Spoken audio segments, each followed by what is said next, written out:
warahmatullahi wabarakatuh. Perkenalkan, saya Rizky Yatunisa, mahasiswa PPG kategori 1 gelombang 2 tahun 2022, LPTK Universitas Mula Warman. Melalui video ini, saya akan menunjukkan pembelajaran fisika yang menyenangkan untuk siswa, model pembelajaran PBL, dan pendekatan saintifik dengan role playing pada materi penjumlahan vektor. Selamat menyaksikan.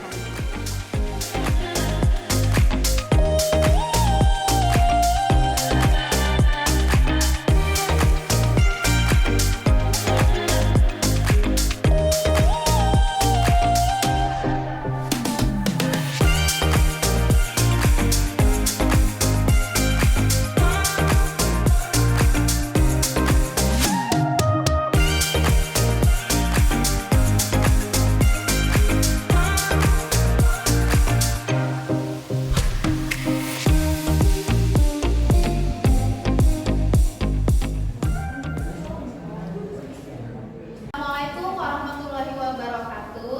Waalaikumsalam warahmatullahi wabarakatuh. Selamat pagi anak-anak. Pagi, luar biasa, tetap semangat.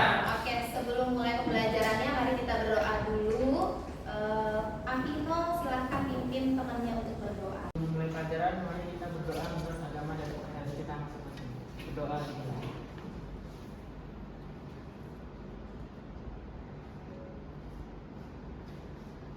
Ada yang tidak hadir hari ini, anak? Sekretaris Nadia, ada yang tidak hadir? Nggak ada. Oh, hadir semua ya. Oke. Apa yang dimaksud sama vektor? Minggu lalu kan kita udah belajar tentang vektor tuh. Jadi apa yang dimaksud? Ya, silakan Adi. Vektor apa, Nak? Arah terhadap suatu objek. Arah terhadap satu objek. Ada yang mau menambahkan? Vektor? Ya, silakan. Vektor itu besaran yang punya besar dan arah. Besar dan arah. Kelompok 2 itu juga benar. Kita berikan aplaus dulu untuk mereka. Ya, selanjutnya, kegiatan hari ini kita mau ngapain aja sih? Nah, kegiatannya itu ada 5 kegiatan. Pertama, kalian akan memecahkan masalah. Jadi masalahnya apa? Nanti Ibu tampilkan di layar. Kemudian yang kedua, mengajukan hipotesis. Kemudian yang ketiga ada role playing, berarti nanti kita main games dulu. Kemudian presentasi hasilnya, kemudian ada kesimpulan. Nah, penilaiannya, Ibu akan menilai penilaian sikap ada 3, penilaian sikap, kemudian praktikumnya, sama yang ketiganya itu adalah pengetahuan. Jadi penilaian sikap ini ada bernalar kritis, kreatif, bergotong royong, kemudian mandiri. Nah, kemudian untuk role playingnya, nanti bagaimana cara kalian membuat hipotesis itu juga akan Ibu nilai. Kemudian bagaimana cara kalian merancang petunjuk arah itu juga akan Ibu nilai. Kemudian mencari titik sesuai petunjuk arah. Kemudian pengisian LKPD dengan benar dan presentasi hasilnya. Jadi kalau di sini Ibu conteng 1, berarti itu artinya kurang nih kelompok kalian. Jadi gimana caranya untuk bisa dapat nilai maksimum? Kalian atau peserta didik itu mampu menganalisis penerapan prinsip operasi hitung vektor dengan benar. Kemudian yang kedua, setelah melakukan kegiatan pembuat petunjuk arah, peserta didik mampu merancang penerapan langkah penjumlahan vektor sebidang pada kasus baru. Nah, kemudian indikator pencapaiannya, ini ada 4. Yang pertama, setelah melakukan kegiatan diskusi dan role playing, peserta didik mampu menganalisis penerapan prinsip penjumlahan vektor dengan benar. Kemudian yang kedua, setelah melakukan kegiatan diskusi, peserta didik mampu membuat petunjuk arah vektor sebidang. Ada yang pernah makan di warung ini? Oh, belum. Mungkin perlu dicoba ya berarti. Iya, ini rute perjalanannya. Mungkin ada yang bisa jawab. Ibu Faris adalah seorang guru yang mengajar di SMA Negeri 10 Samarinda. Oh iya, silakan Alvero. Mungkin pakai Google Maps kali ya Bu ya. Habis itu kita kalau dari Google Maps kan ada fitur GPS itu. Dari GPS itu nanti pakai satelit gitu, terus nanti ngelihat lintasan-lintasan yang mungkin dilewati untuk menuju dari SMA Negeri 10 Samarinda ke Mipangsit Jakarta gitu. Jadi nanti bisa tuh dicari rute yang paling pendek. Nanti yang Tadi kan pertanyaannya itu apakah bisa ojek online menggunakan rute panjang tapi waktunya lebih pendek? Itu mungkin aja bisa karena kan mungkin rute yang pendek tadi itu macet, jadi rute yang lebih panjang itu mungkin kepadatan kendaraannya kurang, jadi dia pasti bisa pilih waktu yang lebih singkat itu walaupun jaraknya jauh. Oh iya, terima kasih banyak ya Alvero dan Kiko. Nah kemudian kalau seperti ini, jadi dari daerah Gunung Linggai kemudian menuju SMA 10. Nah jadi ada sebenarnya ada berapa rute nih kalau misalnya kita lihat, ada yang warna biru, kemudian ada yang warna abu-abu. Kemudian di sini juga ada waktunya. Ada yang bisa mendeskripsikannya?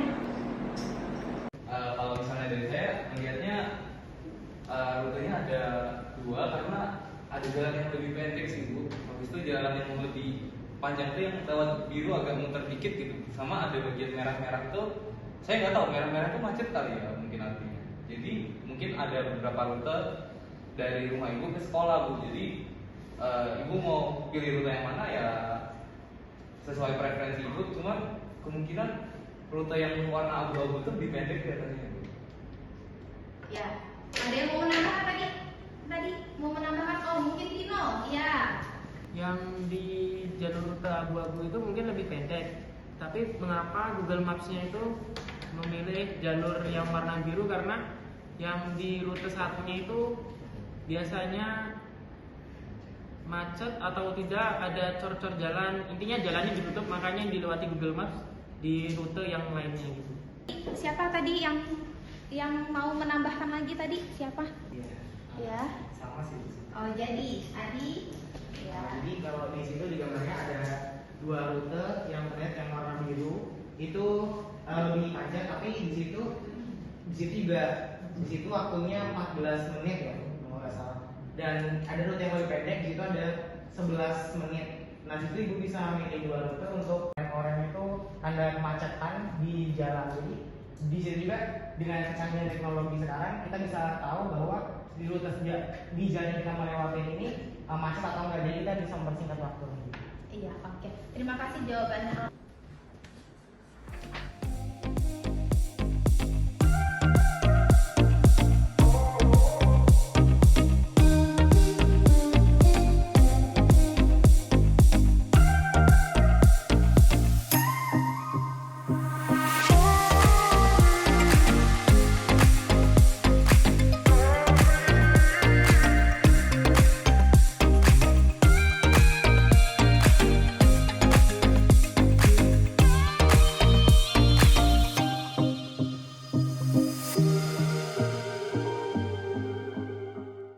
Runtuhan rumah dan semua harta tidak bisa ditemukan lagi.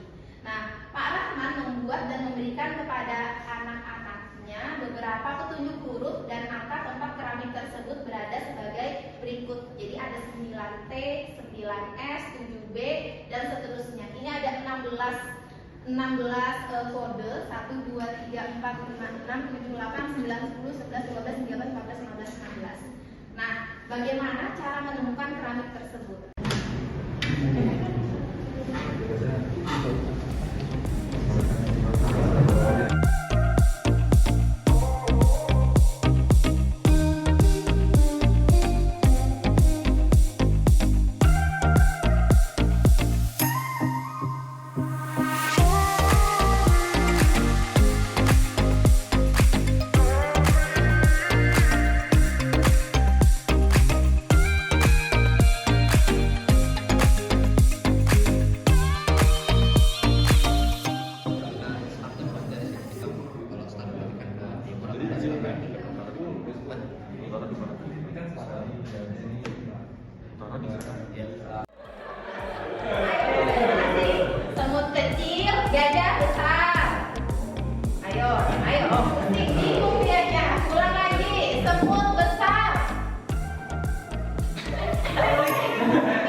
Berarti nanti arahnya yang ini utara, yang ini timur, yang ini barat, kemudian yang ini adalah kebalik selatan.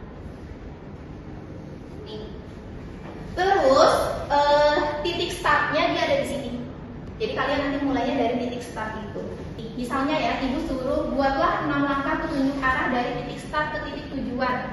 Nah, contohnya misalnya titik startnya kan ada di situ tuh tadi, ya kan? Titik startnya ada di situ, kemudian titiknya misalnya ada di tengah sini.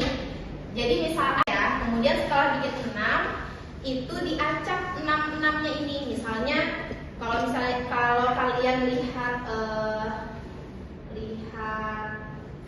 mana sih ini? Ini kan udah kalian buat sebanyak 10 langkah nantinya.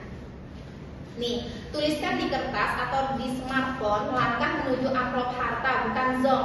Jadi nanti kalian tentukan, kan ada 3 amplop tadi, masing-masing kelompok kan ada 3 amplop. Satunya harta, kemudian 2-nya zong. Zong ini kalian letakkan sembarang tempat. Kemudian yang harta ini kalian misalnya letakkannya maunya di sini nih, misalnya di sini. Tapi jangan sampai kelompok lain itu tahu. Jadi yang tahu itu cuma kelompok kalian. Nah, kemudian untuk menuju ini, untuk menuju misalnya dari sana ke sini, dari startnya ke sini itu harus 10 langkah. Jadi misalnya ke arahnya timurnya berapa? Misalnya 13 langkah. Mencari harta dari kelompok lain. Bisa ya, Nak ya? Nah, kemudian penilaiannya nanti seperti apa?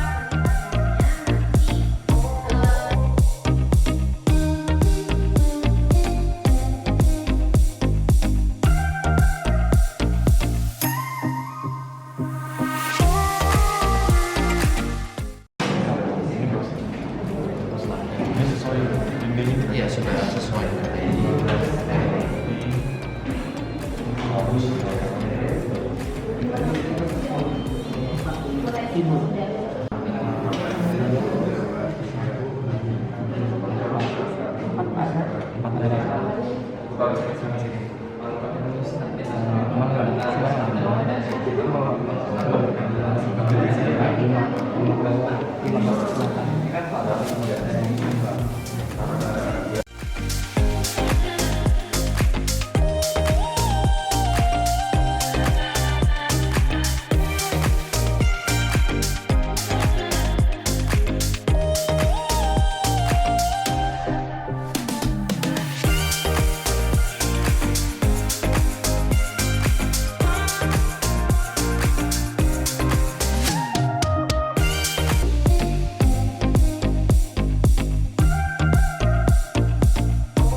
Karena kalau kita gerak ke atas terus gerak ke bawah itu nanti sama aja kan, gerak ke 10, gerak ke 15 ke atas ujungnya sama, jadi misalnya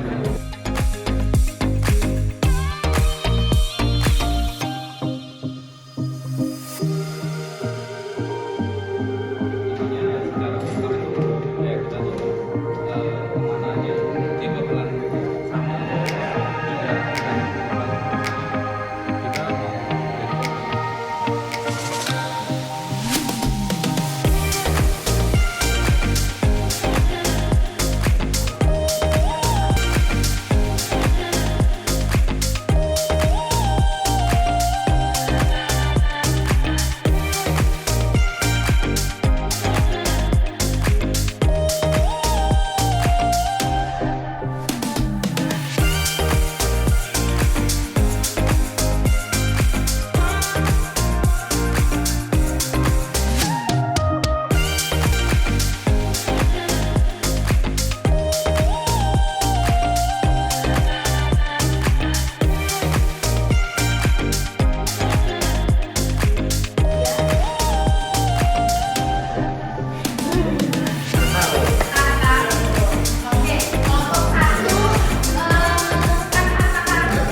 kegiatan sudah kita lakukan, kita bisa menjawab permasalahan dari arah tadi.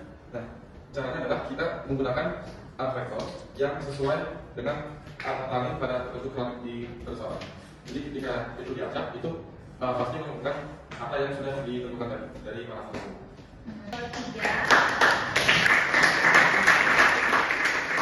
Assalamualaikum warahmatullahi wabarakatuh dan selamat siang.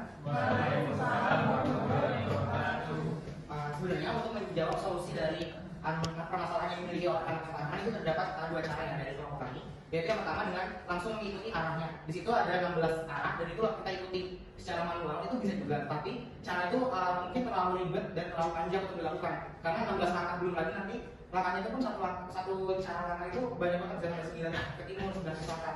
Oleh karena itu bisa menggunakan cara yang kedua, yaitu cara vektor yang lebih mudah dan paling mudah menurut saya untuk dilakukan, yaitu dengan metode yang tadi, yaitu yang arah yang sama bakal dijumlahkan, kemudian dikurangkan dengan arah yang berlawanan. Misalnya arah timur dengan timur nanti dijumlahkan kesamanya, kemudian nanti yang barat dengan barat juga sama dijumlahkan, dan barat dengan timur nanti dikurangkan. Hasil yang besar itu dia menang arahnya. Dan begitu juga dengan arah selatan dan utara. Hasil akhirnya kita hanya mengikuti hasil pengurangan dari arah utara selatan dan timur barat. Itu menurut saya lebih mudah untuk menyelesaikan permasalahan seperti ini. Nah, dari hasil kelompok kami tadi, dari dua cara tadi, yang mau saya definisikan yang menggunakan vektor pengurangan tadi, dari arah timur dikurangi dengan barat itu hasilnya 0. Makanya dia tidak bergerak ke arah timur atau barat, tapi dia bergerak untuk kita mencarinya itu dari selatan ke utara. Dari arah selatan ke utaranya yaitu 14 ke arah selatan yang letaknya di pojok kanan belakang.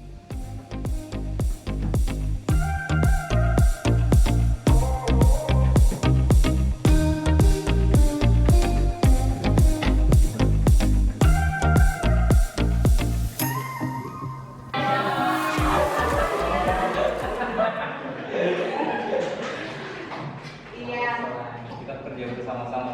Oh iya, kerja bersama-sama. Iya. Oke. Jadi masih ada yang belum ini mungkin waktunya juga. Ya kan waktunya kan cuma edukasi waktu. Ya, ada pertanyaan? Tidak ada. Oke, sejauh ini tidak ada. Insya Allah paham semua. Ibu minta tolong satu orang untuk menyimpulkan. Jadi kan hari ini kegiatan kita adalah mempelajari tentang vektor, yang saya dapat simpulkan bahwa vektor itu tadi kan nilai yang memiliki kisaran dan arah.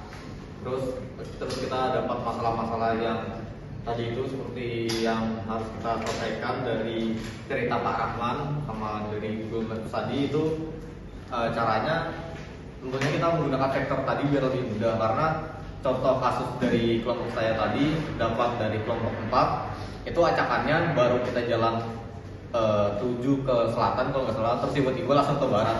Padahal kalau kita ngikutin tadi ruangannya itu kalau langsung ke barat malah nabrak tembok gitu.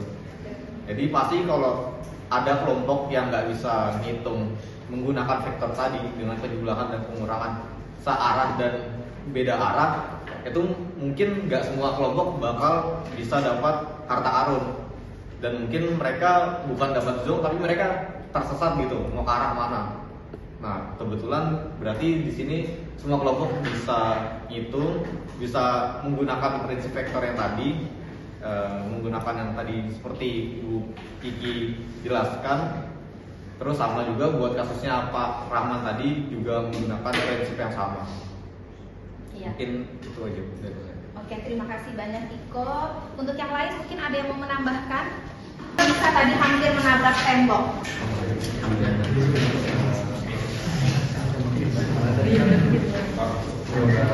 Mengikuti arah dari petunjuk awalnya. Iya. Ternyata pas dicoba itu kelebihan dari jumlah keramiknya, jadinya nabrak tembok dari keluar dari jalurnya. Terus solusi kalian seperti apa? Setelah kami coba pakai vektor, ternyata bisa ketemu arah yang benar. Vektornya seperti apa? Jadi kalau yang tadi misalnya arahnya sama, misalnya U dijumlahkan dengan U, lalu yang kembali lagi itu kayak S dijumlahkan dengan S, baru kami kurangkan karena U sama S kan berbalik. Jadi U sama S dikurangkan, terus juga B sama T juga dikurangkan. Oke, yang searah dijumlahkan, yang berlawanan arah kemudian ada busurnya, kemudian pulpen warna-warninya dibawa, ada penggaris, kemudian ada busur, kemudian kertas milimeter blok juga dibawa untuk di depan ya.